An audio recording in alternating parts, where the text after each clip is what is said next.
जिन भगवानों की ये शरण लिए बैठे हैं उनसे ये अनमोल काम नहीं हो सकता। तुम कौन राम का जपते जापम, तात कटे ना तीनों तापम। अब पता था सुदर्शन जी को कि वो आएंगे फिर सिर में दर्द करेंगे, अपनी झोंपड़ी छोड़कर चल पड़ा कि 15 दिन में आऊंगा। ऐसी लंबा टूर बना के प्रोग्राम। उधर से परमेश्वर ने अपने हंस की इज्जत रखने के लिए और इस परमेश्वर की भक्ति को, अपनी भक्ति को, परमात्मा की महिमा को बनाए रखने के लिए स्वयं सुदर्शन रूप बनाया और उस झोंपड़ी पर, उस झोंपड़ी में विराजमान हो गए। अब ज्यों ही श्री कृष्ण और पांचों पांडव वहां पहुंचे, श्री कृष्ण जी ने जाते ही दंडवत प्रणाम किया। क्यों? ये स्वाभाविक बात होती है कि चुंबक के सामने लोहा टिक नहीं सकता, अपने आप खिंचाव बन जाता है। श्री कृष्ण जी ने जाते ही दंडवत प्रणाम किया क्योंकि वो समृद्ध शक्ति बैठी थी। अब श्री कृष्ण जी ने प्रणाम किया तो पांचों पांडवों ने भी प्रणाम दंडवत किया। सुदर्शन रूप में प्रभु खड़े हुए और कहा कि हे त्रिलोकीनाथ और हे नरेश पृथ्वीपति, आज मुझे क्यों शर्मिंदा कर रहे हो? मुझ गरीब को क्यों प्रणाम कर रहे हो? क्यों मुझे दोषी कर रहे हो?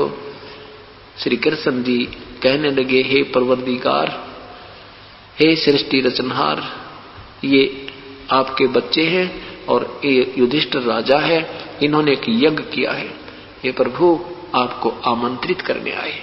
प्रभु ने कहा कि मैंने इस भगत से जो शर्त रखी थी मेरी वो पूरी करो। कृष्ण जी को मालूम था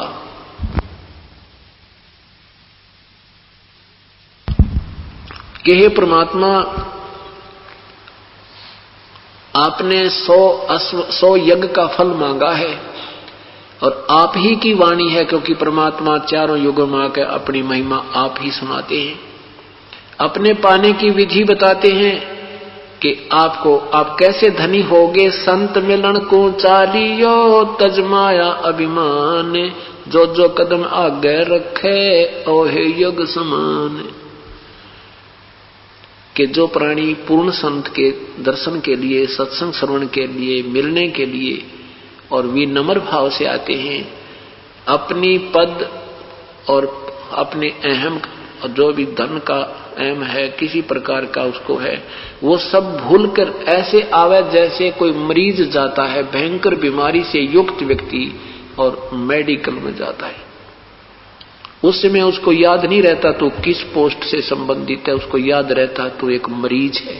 डॉक्टर कहता वहीं लेट जाता है चेकिंग के लिए, कहता वो टेस्टिंग कराने तुरंत चला जाता है, उसमें कोई मन में विक्षेप नहीं आता। ऐसे भाव से जो प्राणी परमात्मा के चरणों में आते हैं, जहां स्थान मिल जावे ग्रहण करे, जो मिल जावे खा के और शुक्र मनावे, केवल उद्देश्य उसका सत्संग सुनना ही हो, यहां महिमा की भूख नहीं हो, तो उस प्राणी को यहां आने का, जहां से सलाह है वहां से यहां तक आने